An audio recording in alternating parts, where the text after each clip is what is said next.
1963 का वो खुफिया मुआहदा कौन सा था जिसने चीन और पाकिस्तान को एक फौलादी भाई बना दिया। ये कहानी ऐसी सर्द जंग की है जो दो मुल्कों के दरमियान थी, लेकिन उसका महवर एक तीसरा इलाका था। एक ऐसा ज़माना था जब इंडिया चीन का दोस्त था और पाकिस्तान के अमेरिका के साथ ताल्लुकात थे। फिर क्या ऐसा हुआ कि तारीख के वर्क उलट गए कि दो मुल्क ऐसे जो एक दूसरे के साथ भाई थे, जहाँ हिंदी चीनी भाई भाई का नारा लगता था, वो एक दूसरे से दूर हो गए और चीन पाकिस्तान का एक ऐसा दोस्त बन गया कि आज भी दुनिया इन दोनों की मिसाल देती है। 1950 की दिहाई में जब हिंदी चीनी भाई भाई का नारा लगता था, पूरे हिंदुस्तान में हर शख्स की ज़ुबान पर चीन का नाम था। किसी ने सोचा भी नहीं होगा कि एक वक्त ऐसा आएगा कि जब चीन और इंडिया एक दूसरे से दूर हो जाएंगे और एक आम छोटा सा मुल्क पाकिस्तान चीन का फौलादी भाई बन जाएगा। 1963 में पाकिस्तान और चीन के दरमियान एक ऐसा मुआहदा हुआ जिसने जनूबी एशिया की न सिर्फ सरहदें बदल दी बल्कि जनूबी एशिया की सियासत का नक्शा भी बदल दिया। और इस मुआहदे की वजह से कश्मीर का तनाज़ा एक नए सियासी मोड़ पर आकर खड़ा हो गया। इब्तिदा में जब हिंदी चीनी भाई भाई का नारा लगता था तो दोनों मुल्कों के दरमियान सरहदी मसाइल को हल करने के लिए बातचीत का भी आगाज हो चुका था।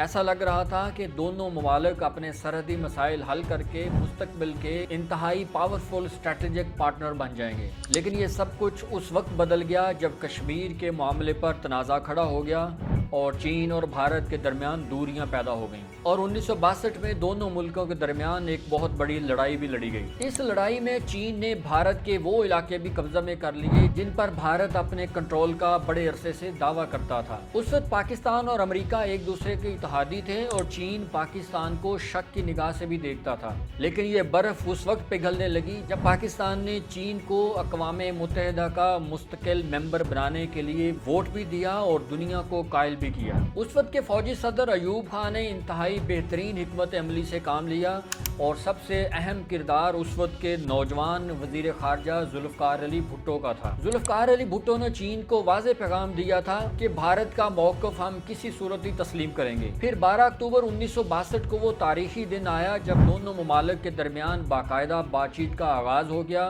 जो एक नए मुआहदे की तश्कील में एक अहम किरदार समझा जाता है। पाकिस्तान ने कुछ इलाके चीन को दिए और चीन ने भी कुछ इलाके पाकिस्तान को वापस कर दिए, लेकिन पाकिस्तान का मौक़िफ़ ये था कि पाकिस्तान ने 750 मुरब्बा किलोमीटर इलाका ज्यादा लिया है चीन से। इंडिया ने इस मुआहदे को गैर कानूनी करार दिया और इसको दुनिया के सामने चैलेंज भी किया, क्योंकि इंडिया का मौक़िफ़ ये था कि कश्मीर सारे का सारा उसका है, लेकिन कश्मीर 3 हिस्सों में तकसीम था।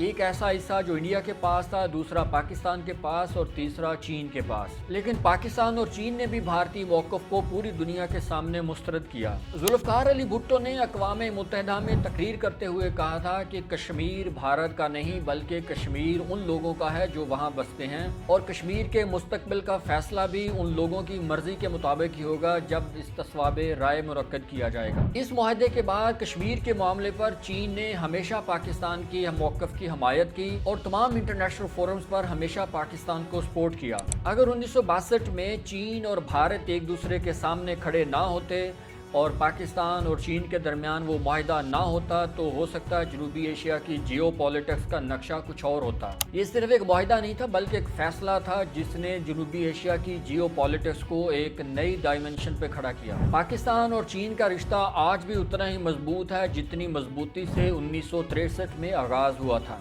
इस पूरी एपिसोड पर हम एक मुकम्मल डॉक्यूमेंट्री बना रहे हैं और इंशाल्लाह बहुत जल्द हम अपने नाजरीन के लिए पेश भी कर देंगे। लेकिन आपके लिए एक सवाल छोड़ के जा रहे हैं कि अगर 1963 का मुआहदा ना होता तो आज जनूबी एशिया के हालात कैसे होते। आप कमेंट्स में हमारे सवाल का जवाब भी दीजिए, हमारे चैनल को सब्सक्राइब भी कर दें और बेल आइकॉन का बटन भी दबा दें ताकि हर आने वाली इन्फॉर्मेटिव वीडियो आप तक पहुंचती रहे।